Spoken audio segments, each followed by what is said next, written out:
Alors, bienvenue à tous dans le ministère de la préparation glorieuse de l'épouse de Jésus-Christ. Il marche sur deux jambes, la repentance, la sanctification. Et nous allons sur une route, la route du discipolat, la route du disciple accompli. Amen. Ce matin, le Seigneur va nous apporter vraiment beaucoup de révélations et va nous donner la marche à suivre pour le reste de l'année si nous voulons atteindre le but que nous sommes fixés, que le Seigneur nous a fixé, être des disciples accomplis. Amen. Alors, il y a pas mal de versets. Je ne vais pas les chaque fois dans la Bible, je les ai notés ici sur ma feuille. Vous pouvez prendre note. Nous allons parler du Saint-Esprit. Il y a beaucoup de choses que nous ignorons à propos du Saint-Esprit et nous avons fortement réduit le Saint-Esprit, son rôle. Il est notre ami, notre guide, notre conseiller, etc. Mais le Saint-Esprit est bien plus que ça. Nous allons découvrir ça en commençant dans l'Ancien Testament, dans Ézéchiel chapitre 37, verset 9. Il est dit ceci. Donc c'est Ézéchiel. Il me dit, c'est Dieu qui parle à Ézéchiel, prophétise et parle à l'esprit. Voyez déjà la chose ici. Ce matin, ça m'a fait tic. Le prophète dit, Dieu dit au prophète, parle à l'esprit. Nous, on doit aussi parler à l'esprit de la part de Dieu. Amen. Prophétise, fils de l'homme, et dis à l'esprit, ainsi parle le Seigneur, l'Éternel, esprit, viens des 4 vents, souffle sur ces morts et qu'ils revivent. Amen. Le Saint-Esprit, c'est la puissance de la résurrection. Amen.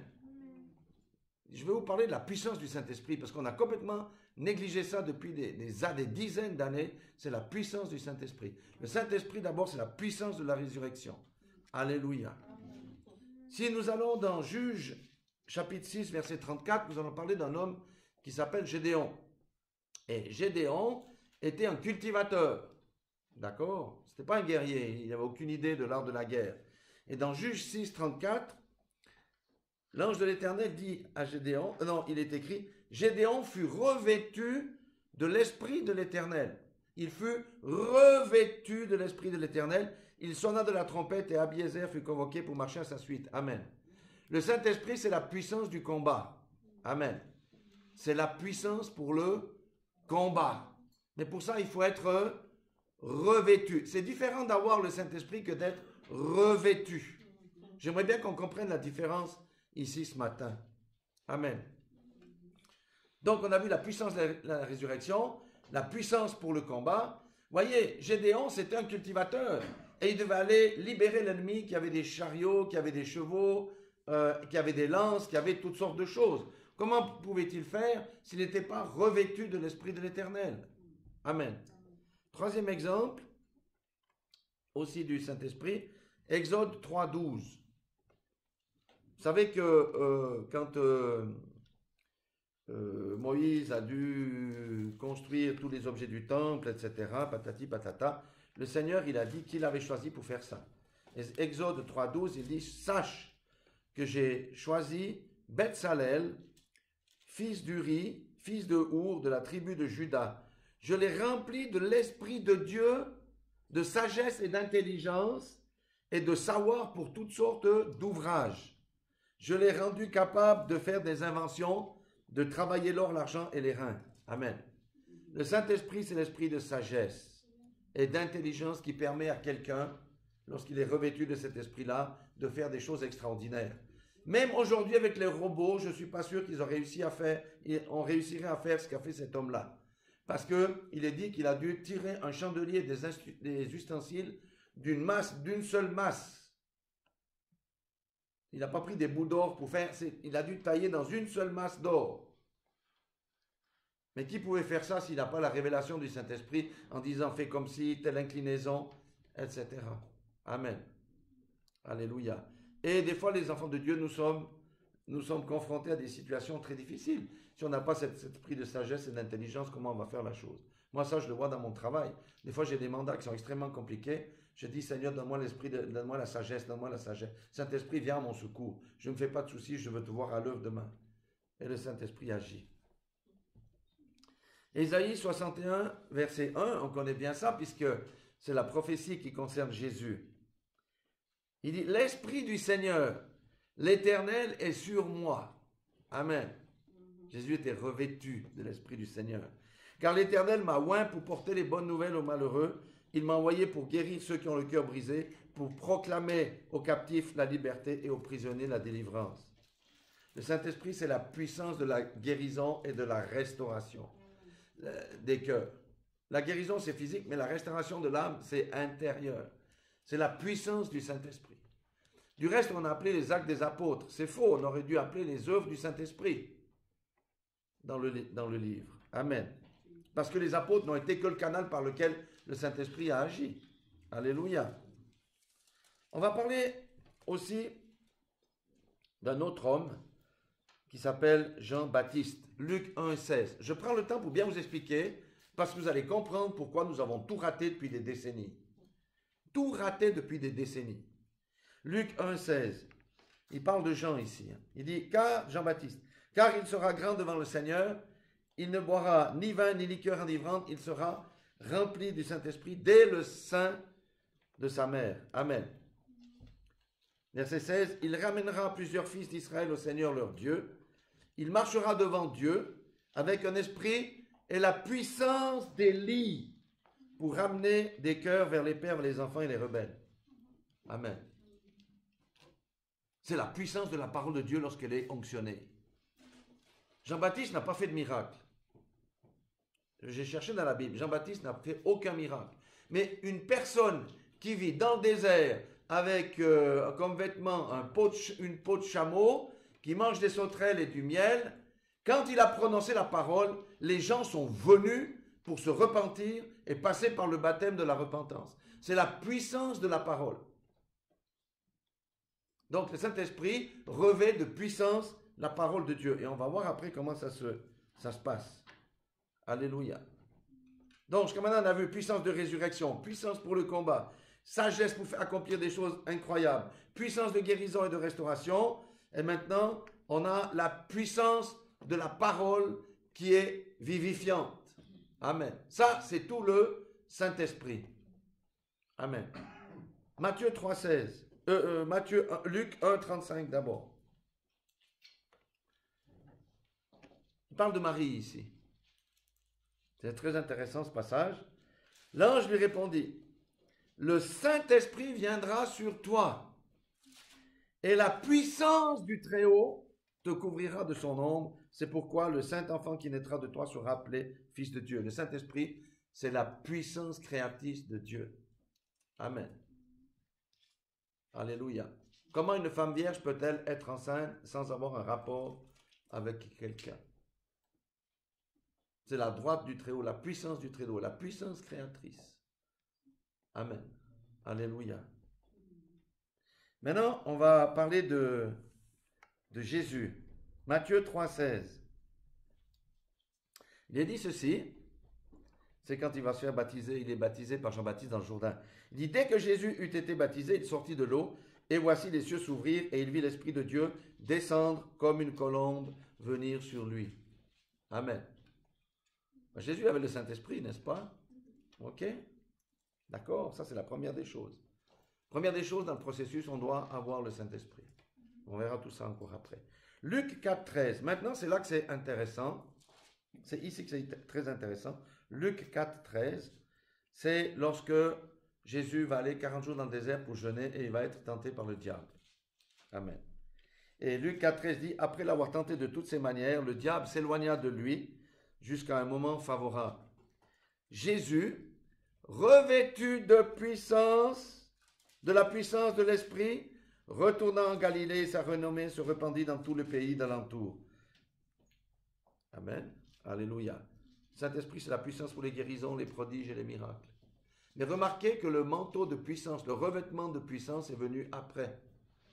D'abord, il y a la colombe qui est descendue, qui représentait le Saint-Esprit, mais il y a le revêtement de la puissance qui est venu après. Et c'est le revêtement de la puissance qui nous manque aujourd'hui. Nous avons les dons dans l'Église, mais nous n'avons pas la puissance. Nous n'avons pas la puissance. Alléluia. Je vous explique, le Seigneur m'a conduit là-dedans. Je vous assure, j'étais toute la semaine, j'étais une pile électrique, quoi. Non, mais c'est vrai. Quand on comprend ces choses, c'est qu'il nous manque le revêtement de la puissance. Et je vais vous le prouver tout à l'heure. Jean 20, 22. Ça, c'est quand Jésus, avant l'ascension, hein, il chemine avec les disciples. Et il dit, après ces paroles, il souffla sur eux et leur dit, recevez le Saint-Esprit. Ceux à qui vous pardonnerez les péchés leur seront pardonnés, et ceux à qui vous les retiendrez seront retenus. Mais ici, recevez le Saint-Esprit. Donc, les disciples ont reçu le Saint-Esprit. Amen. Ils ont reçu le Saint-Esprit. Amen. Et après, qu'est-ce qui s'est passé? Luc 24, 49. Il dit, et voici, j'enverrai sur vous ce que mon Père a promis, mais vous, restez dans la ville jusqu'à ce que vous soyez revêtus de la puissance d'en haut. Amen. Jusqu'à ce que vous soyez revêtus de la puissance d'en haut. La puissance d'en haut, c'est la même puissance qui était sur Jésus. C'était la même puissance qui était sur Ézéchiel. La même puissance qui était sur Jean-Baptiste. La même puissance que tous les autres dont on a parlé, Gédéon, etc. Nous devons être revêtus de cette puissance-là pour accomplir notre mission et notre destinée. Amen. Acte 1:8. Il a encore parlé de puissance ici. Il dit, mais vous recevrez une puissance, le Saint-Esprit survenant sur vous, et vous serez mes témoins à Jérusalem, dans toute la Judée et la Samarie, jusqu'aux extrémités de la terre. Ça veut dire quoi être les témoins de Jésus-Christ? Faire les mêmes œuvres que lui. Si nous faisions les mêmes œuvres que lui, ici, il n'y aurait plus de chaises. Les gens seraient avec des chaises dans la cour. Amen. Hein? En parole et en acte. Aujourd'hui, on témoigne de Jésus-Christ avec les paroles. Jésus a fait ci, Jésus a fait ça. Où est la puissance? L'Église a perdu la puissance. Je vous dis, on a réduit le Saint-Esprit à un concept. Pourquoi? On doit être des témoins en parole et en acte. Et on verra comment on va aller. Le but, c'est que le Seigneur nous amène là. Hein, le disciple accompli, c'est ça. Hein, je vous le dis. C'est extraordinaire ce que le Seigneur est en train de nous montrer. Acte 1:12. Alors, après que Jésus a parlé, ils retournèrent à Jérusalem, de la montagne des Oliviers, qui est près de Jérusalem, à la distance d'un chemin de sabbat. La distance d'un chemin de sabbat, c'est 1 kilomètre.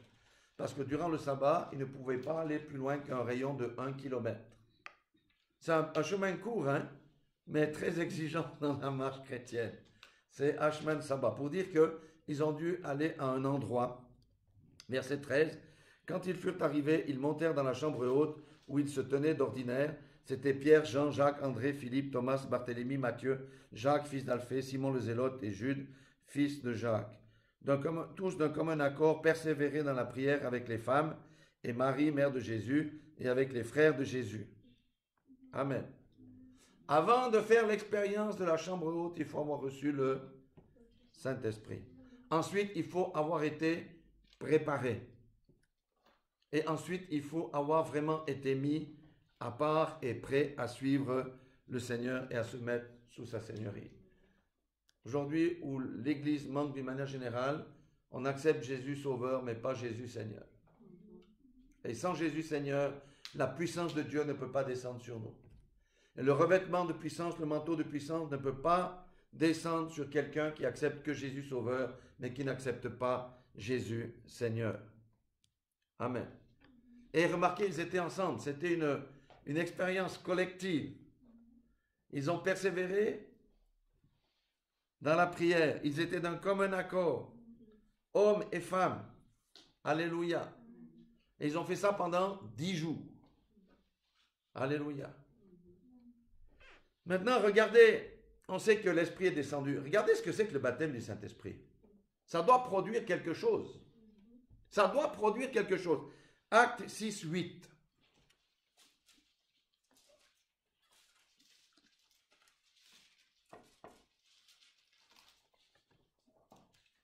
Étienne, plein de grâce et de puissance, faisait des prodiges et de grands miracles parmi le peuple. Ça, c'est le résultat du baptême du Saint-Esprit.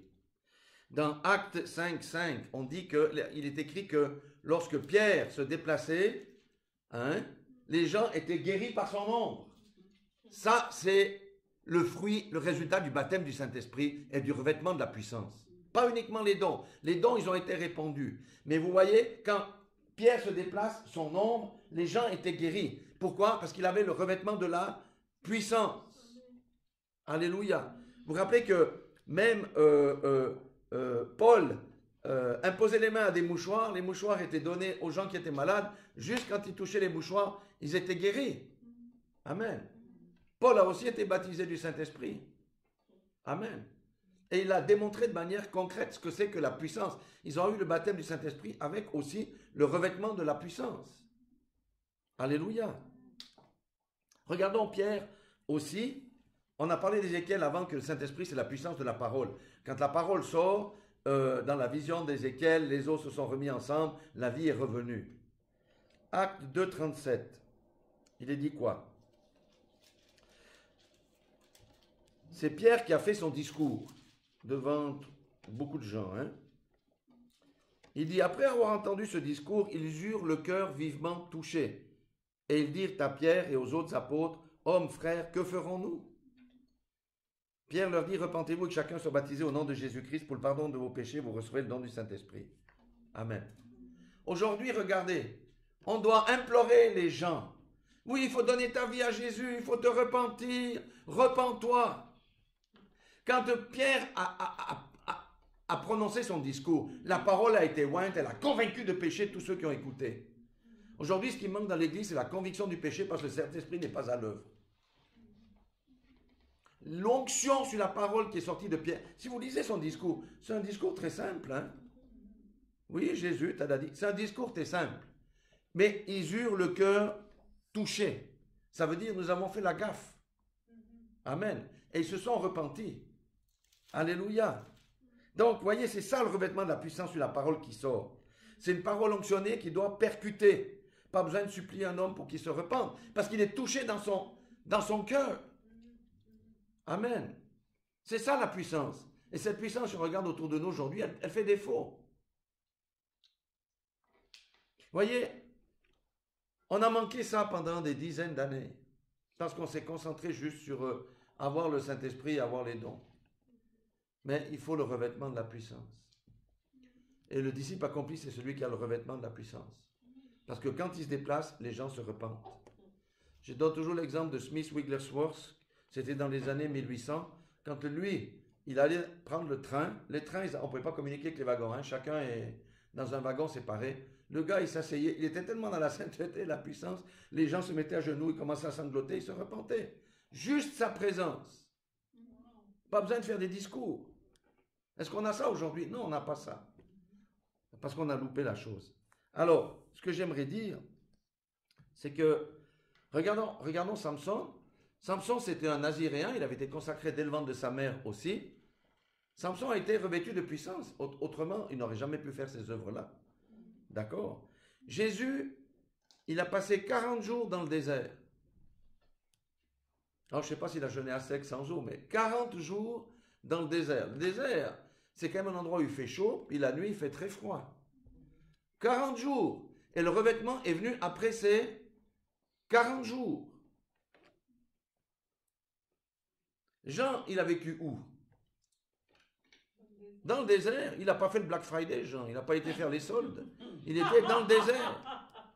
Non, mais c'est vrai. Il était retiré, il s'était retiré, mis à part. Sanctifié, ça veut dire mis à part. C'est pourquoi nous devons lâcher toutes ces histoires mondaines-là.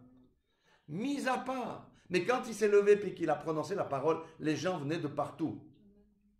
Et il disait aux pharisiens, rage de vipère, qui vous a appris à fuir la colère de Dieu? Parce que les gens, ils ont vu que le type-là, avec ses poils de chameau, sa barbe et ses cheveux bouclés et longs, etc., qui mange des sauterelles et du miel, lui, il a la puissance de Dieu, c'est un homme de Dieu. Il n'y a pas besoin de dire, je suis chrétien, j'ai été ordonné. Il n'y a pas besoin de dire ça. Ça se voit. Amen. Alléluia. L'épouse de Christ, elle vient d'où? Elle vient du désert. On a vu ça dans le Cantique des Cantiques. Elle vient du désert. C'est le lieu de l'épuration. Alléluia. Quand ma femme m'a dit tout à l'heure qu'on nous débarrasse, il faut être circoncis du cœur. Mais c'est exactement ça. Nos cœurs ne sont pas assez circoncis. On a enlevé des bouts, mais on n'a pas enlevé tous les bouts. Amen. Marie était vierge. C'était la consécration. Vous croyez que si elle avait eu des rapports avec Joseph, son mari, le Saint-Esprit serait venu lui donner un enfant? Mais jamais. La puissance de Dieu n'aurait pas pu se manifester parce qu'elle était impure. Les disciples, ils ont passé 10 jours dans la chambre haute. 10 jours.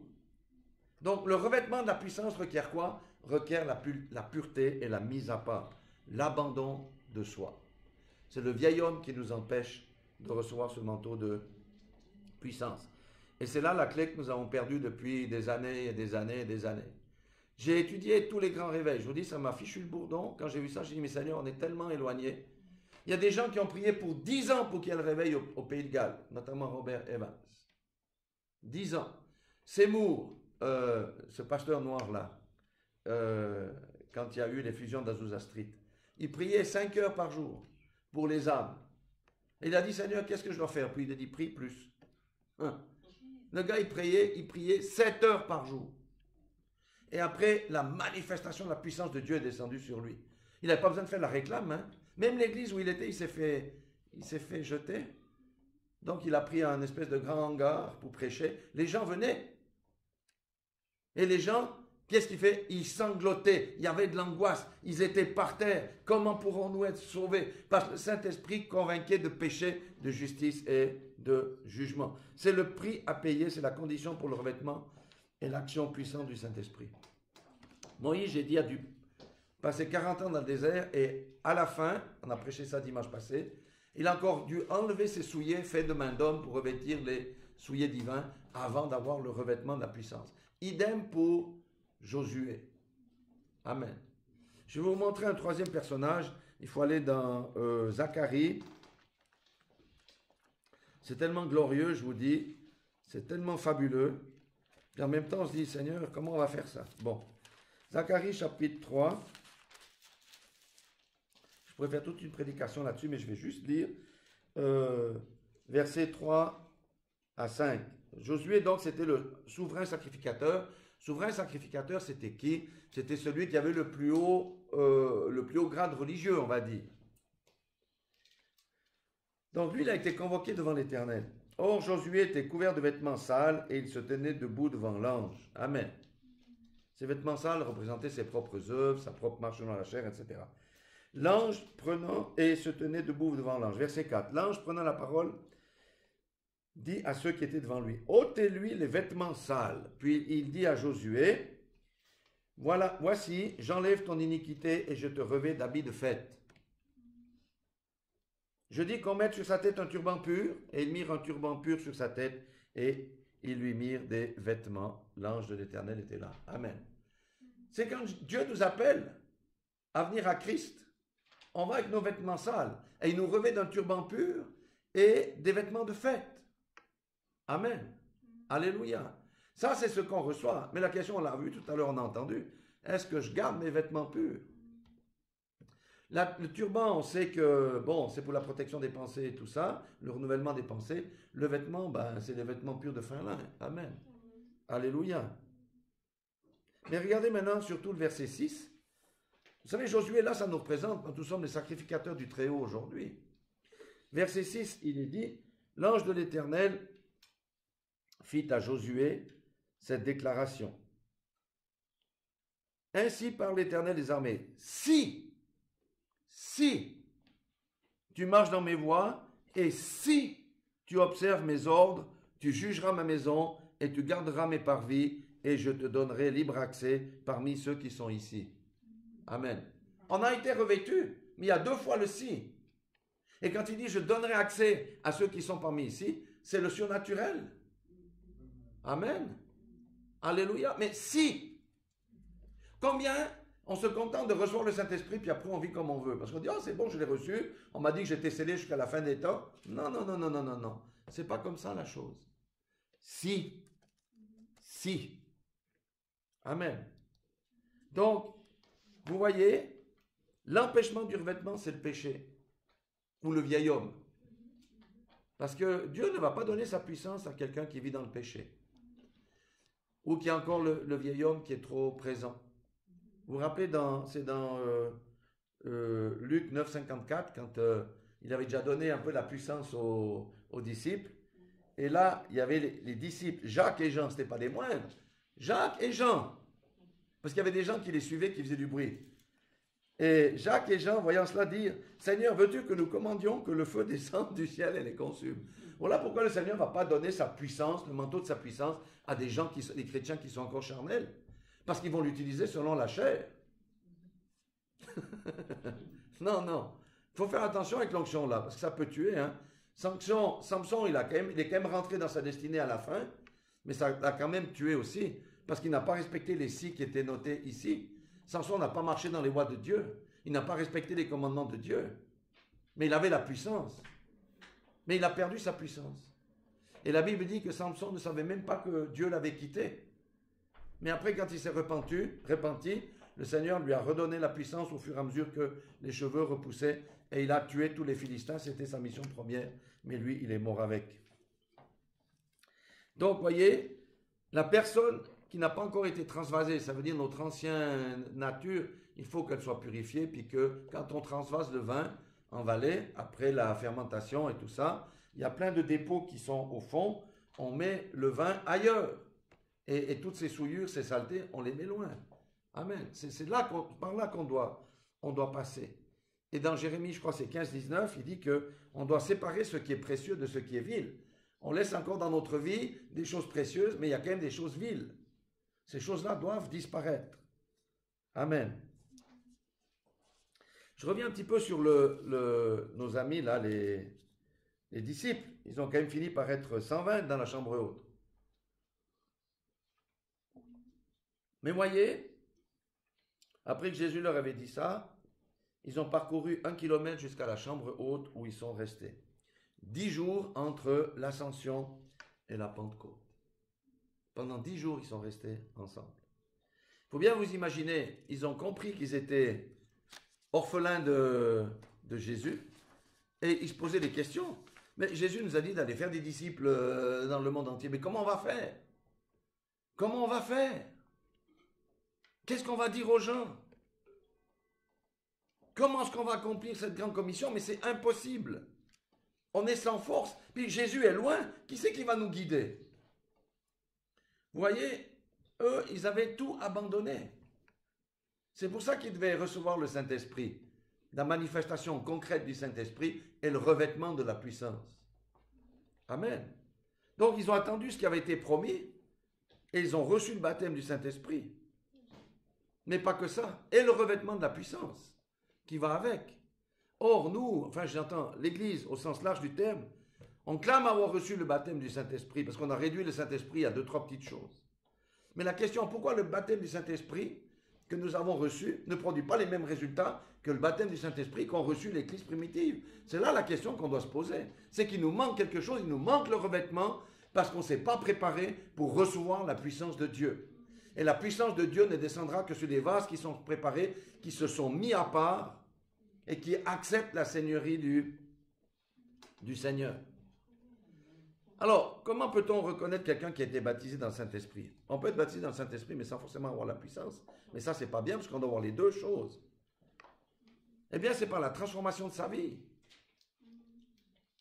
C'est pas le don qui détermine si tu es qualifié, hein. C'est la transformation, l'œuvre du Saint-Esprit en toi qui transforme ta vie. Beaucoup de gens ont des dons, mais leur vie n'est pas transformée. Il y a un problème. C'est la transformation. On doit manifester le fruit de l'Esprit. Mais comment reconnaît-on quelqu'un qui a été revêtu de la puissance? Eh bien, c'est la manifestation des dons de puissance comme Jésus. Le don de la foi pour réveiller un mort, comme il a eu devant Lazare. Jésus, il avait la foi, il a dit, Père, je sais que tu m'exauces toujours. Hein? Il a manifesté sa foi. Il n'a pas dit à Marthe et à Marie, aux autres, bon, je vais voir ce que je peux faire. Il a dit, je sais que tu m'exauces toujours. Lazare, sort. Amen. Les dons de puissance sont rares aujourd'hui. Il y en a quelques qui s'exercent ici et là, mais ce n'est pas commun. Et même les autres dons, l'interprétation des langues n'est pas commun, le discernement des esprits non plus, parce qu'il nous manque la chose. Jésus a guéri les malades, les lépreux, toutes ces choses. Il a fait ça. Donc, nous devons chercher ce revêtement-là. On doit passer à la vitesse supérieure. On doit aller en profondeur. On sait que le Seigneur a promis la pluie de l'arrière-saison. Mais nous avons manqué, quand je dis nous, c'est tout le monde chrétien en général, depuis des décennies. On a raté ça. On a raté le revêtement de la puissance.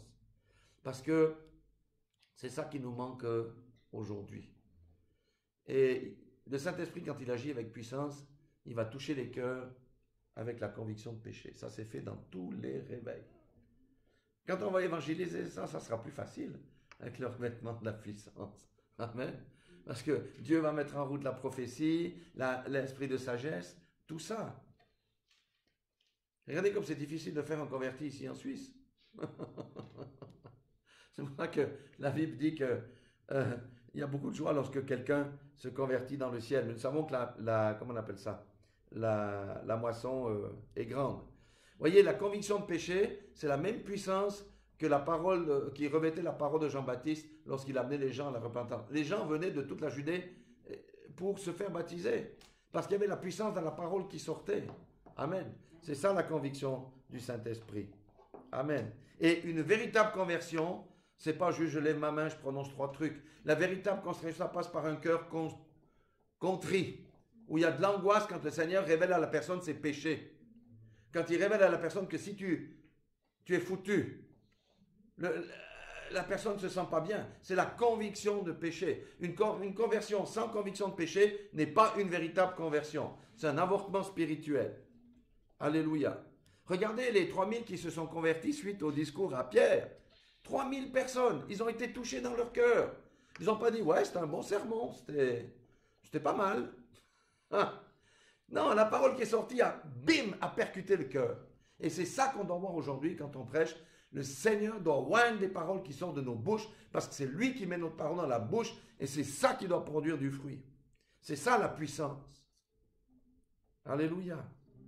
Et regardez, il y a encore un autre passage qui est vraiment magnifique, c'est Matthieu 3,10. Matthieu 3,10.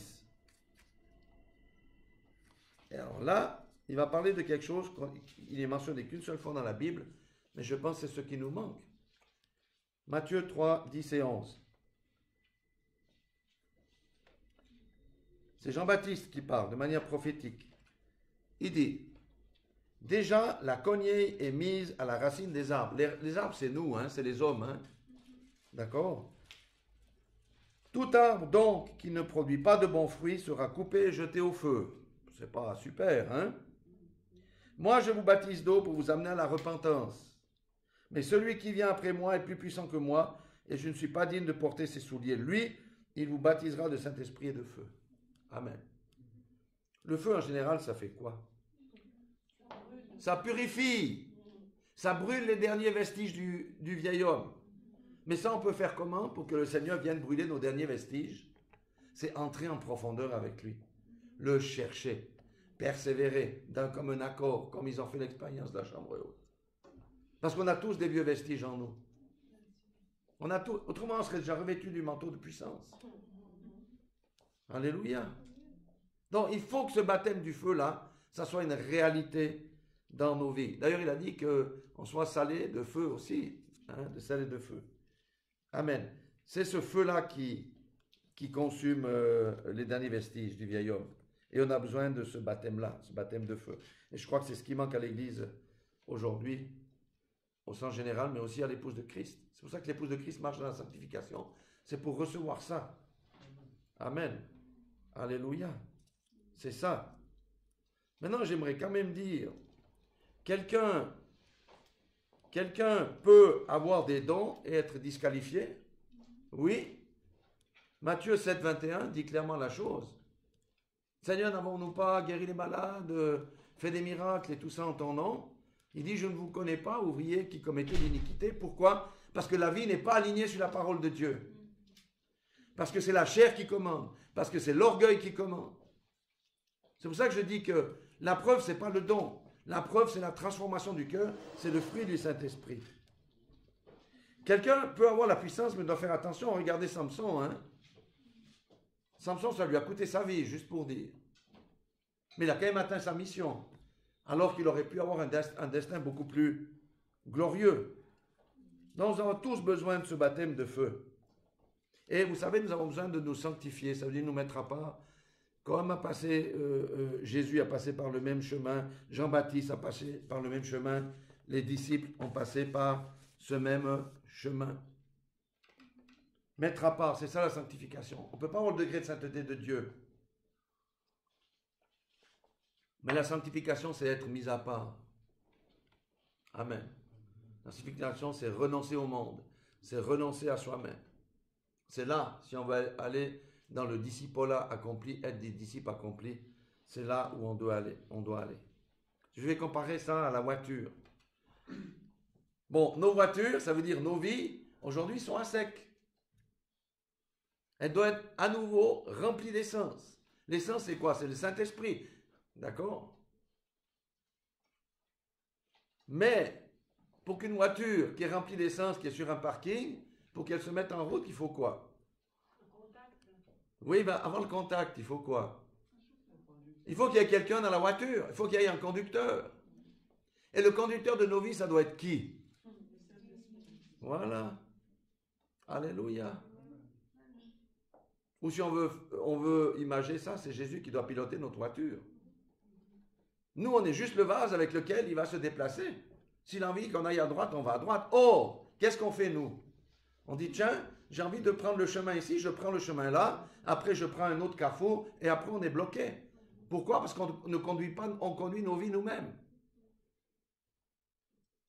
C'est Jésus qui doit piloter notre voiture, par le Saint-Esprit. Et d'ailleurs, la Bible dit, je te dirai, va à droite, va à gauche. Et tu sauras ce que tu dois faire. Le Saint-Esprit doit être libre de nous utiliser comme il veut. Et comme a dit mon épouse tout à l'heure, nous, on veut donner des ordres à Dieu pour qu'il fasse comme nous, ça nous arrange. C'est ça qui ne va pas. C'est ça qui ne va pas du tout. Ça ne va pas du tout.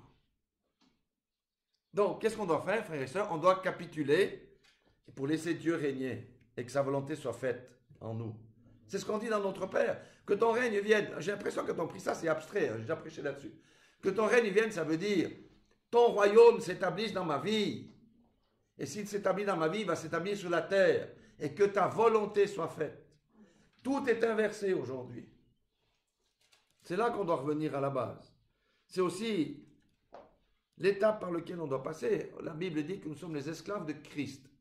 Dans les traductions, on a mis serviteur parce que ça faisait moins dur. Hein? Quand on dit je suis l'esclave de Christ, c'est qui le patron? Est-ce que c'est moi? Non, c'est plus moi. C'est lui. Puis des fois, il va me faire des choses que je n'ai pas envie. Il va me faire aller dans des endroits où je n'ai pas l'envie. Mais si je refuse sa tutelle, au jour du jugement, j'y vais dans le lac de feu. Parce que ce sont nos actes qui vont nous condamner. Oui, vous m'avez dit, vous avez cru en moi, je vous ai donné le salut. Mais Jésus Seigneur était où dans ta vie? Là, tu as fait ce que tu voulais. Là, tu as vécu comme tu voulais. Là, tu n'es pas sorti de ceci. Ici, tu n'es pas sorti de cela. La grâce, ce n'est pas pour que tu continues à pécher, tu continues dans l'impudicité, dans toutes ces choses-là. La grâce, c'est justement que tu puisses sortir et vaincre le péché. Amen. Donc, on a besoin de ces choses. C'est pour ça que la Bible dit, il y a beaucoup d'appelés, mais peu d'élus. Et le Saint-Esprit doit revêtir nos paroles de puissance et les cœurs doivent être percutés comme au temps de l'Église primitive. Et la différence doit être faite avec la puissance qui accompagne les disciples. Amen. Aujourd'hui, on n'est pas encore là. Les disciples accomplis. Hein? Parce que beaucoup prononcent des belles paroles de Dieu. C'est des beaux discours, mais il n'y a pas la puissance de transformation qui va avec. Donc on doit aller un cran plus loin. On doit aller beaucoup plus en profondeur. Il ne faut pas se contenter juste du salut, pirater sa mission sur la terre. On doit vraiment confier nos vies au Seigneur. Et je vais prendre le dernier verset, c'est dans Jacques. Jacques chapitre 5.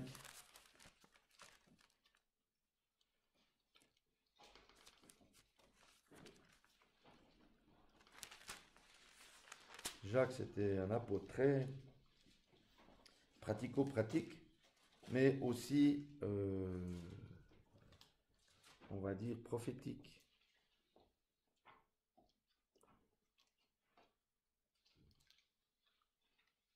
Voilà, verset 7. Jacques 5, verset 7. Il nous demande d'être patient déjà. Hein?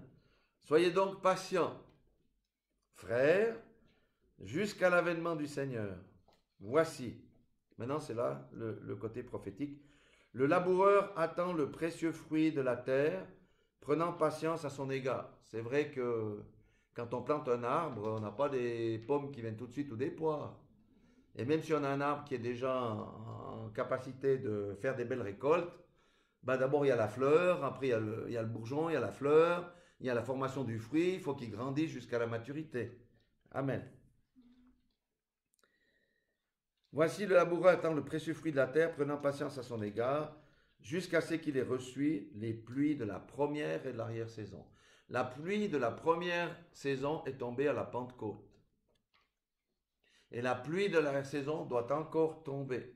Ça, c'est la vision de Tom Hicks où il a vu cette pluie qui, comme des gouttes d'or, qui tombait, et les gens qui étaient d'accord de la recevoir, ils allaient guérir les malades, ils se télétransportaient et toutes ces choses. Mais beaucoup de chrétiens n'ont pas pu attraper cette onction parce qu'ils sont retournés dans le noir, parce qu'ils n'avaient pas vaincu le monde. Donc ça doit encore arriver. Et nous savons que nous sommes dans les temps de la fin. C'est pour ça que nous cherchons cette pluie de l'arrière-saison. Et je pose la question, si on a un terrain où on a semé des épines et des ronces, quel bien va faire la pluie de l'arrière-saison là-dessus? Mais rien du tout. Il faut que le terrain, pour que ça porte du fruit, ait bien été préparé, que les mauvaises herbes aient été enlevées, les pierres aient été ôtées, et le terrain, c'est notre cœur. Amen. C'est pour ça qu'on a des choses qui doivent encore tomber. On a des choses qui doivent être encore ôtées. Et lorsqu'on fait ça, on est prêt pour recevoir la pluie de l'arrière-saison. Ça veut dire ce revêtement de la puissance qui manque aujourd'hui. Ça manque. Et lorsque ce revêtement-là, je vous dis, les églises seront pleines à craquer. Parce que les gens vont dire, il y a un seul Dieu, c'est le vrai Dieu là qui se manifeste ici. C'est ça qui manque aujourd'hui. Comme c'est ma femme. Pourquoi les gens du monde ne viennent pas à l'église? Parce qu'il n'y a pas de différence. Voilà, c'est tout. C'est pourquoi le manteau de la puissance, le revêtement de la puissance qu'on a vu tout au début de la prédication doit tomber sur nous. Pourquoi? Parce que nous devons nous préparer à recevoir cette onction qui brise tous les jougs de la maladie, les jougs de la pauvreté. Tout ça, ça doit tomber avec cette onction-ci. Amen. Et c'est cette onction-ci qui va faire que la récolte va être rentrée. Parce que le Seigneur a dit, la récolte est grande, mais il y a peu de moissonneurs ou il y a peu d'ouvriers. Alors je crois que les dons, on les a reçus. Le Saint-Esprit, on l'a reçu. Mais il faut que le Seigneur consume par le feu, comme on a vu tout à l'heure, tout ce qui nous empêche de recevoir ce revêtement de la puissance. Amen. Et c'est là qu'on veut aller. Alléluia. C'est là qu'on veut aller. On doit avoir cette expérience de la Pentecôte telle qu'ils ont eue. Ils sont sortis de la chambre, ils avaient le manteau de la puissance aussi. C'est ce que les Écritures nous montrent. Et vous voyez, il y a même une écriture qui est choquante. On dit que, la Bible dit, Jean-Baptiste était le plus grand prophète de l'Ancien Testament, mais que le plus petit dans le royaume des cieux est plus grand que lui. Vous voyez ça? La gloire de ça. La gloire, là, on pourrait être des témoins véritables de Christ. Mais il y a un prix à payer. Il y a un prix à payer. Donc, c'est le choix individuel de payer le prix ou pas. Et le Seigneur nous montre qu'il y a un prix à payer. On ne peut pas échapper au prix à payer, c'est l'entrée en profondeur. C'est l'expérience de la chambre haute, c'est l'expérience de Moïse dans le désert. C'est cette expérience-là. On a vu la dernière fois d'enlever encore ces souliers de fait de main d'homme. C'est ça. C'est véritablement ça. Et le Seigneur, je crois qu'il veut nous conduire là-dedans. Et on verra comment il va nous conduire pour faire ce qu'on a à faire. Amen. Mais si on a la volonté dans le cœur, si on a été touché, on dit, Seigneur, moi je ne veux pas rester là. Je veux aller plus loin, je veux aller en profondeur. Alors nous irons en profondeur. Et ce revêtement doit venir, c'est la promesse du Seigneur. Il d'ailleurs dit aussi que la gloire de la seconde maison serait supérieure à celle de la première. Nous devons aller en profondeur. Ma femme a parlé dans ce merveilleux message de la circoncision du cœur. Peut-être qu'on a eu la circoncision des pensées, mais on doit avoir la circoncision complète du cœur. Et pour ça, il faut laisser Jésus conduire notre voiture. Il faut laisser le patron conduire notre vie. Et le Saint-Esprit va être notre GPS. Il dit va, tu dis je vais où? Va. Lui-même va nous conduire dans les lieux où nous devrons aller. En tous les cas, moi je prie que le Seigneur me baptise de ce feu-là, qui consume en moi tout ce qui m'empêche de le laisser conduire ma vie. Parce que j'ai envie d'entrer dans cette saison-là. Je suis fatigué de voir comment ça évolue. Nous devons évoluer, on doit être des fusées maintenant. On doit évoluer vers le haut, on ne doit plus stagner. On doit monter. Amen. Et la gloire de Dieu doit être vue dans nos vies. Alléluia. Voilà, je vais prier. Seigneur notre Dieu, Père éternel, Dieu Tout-Puissant, tu nous as clairement montré ce matin où nous devions aller, Seigneur. Il y a un prix à payer, Seigneur. Seigneur, nous devions être comme ces disciples qui étaient à la chambre haute. Ils ne savaient pas comment il fallait faire pour accomplir cette mission que Jésus leur avait donnée. Ils ne connaissaient pas les moyens, comment on peut faire ceci, comment on peut faire cela. Mais ils ont expérimenté la Pentecôte et le revêtement du manteau de la puissance. C'est ce que nous désirons, Seigneur notre Dieu, tous, Seigneur notre Dieu. Et je te prie, Seigneur, que nous donnes la force d'aller sur ce chemin étroit. Et Seigneur, que nous puissions être revêtus de ce manteau de puissance et que ta gloire soit vue et que la moisson puisse être rentrée. Père éternel, fais grâce et fais miséricorde à chacun d'entre nous, Seigneur notre Dieu, Père éternel, Dieu Tout-Puissant. Vraiment, je te le demande dans le nom puissant de Jésus-Christ. Oui, nous avons besoin d'être réveillés, nous avons besoin d'être affermis. Et nous avons besoin vraiment d'aller sur ce chemin étroit. Aide-nous, je t'en supplie, dans le nom puissant de Jésus. Amen. Soyez tous bénis dans le nom puissant de Jésus. Et vraiment, c'est le seul chemin. Mais le Seigneur, si on le veut, va nous donner les moyens d'y arriver. Amen. Alléluia. Amen.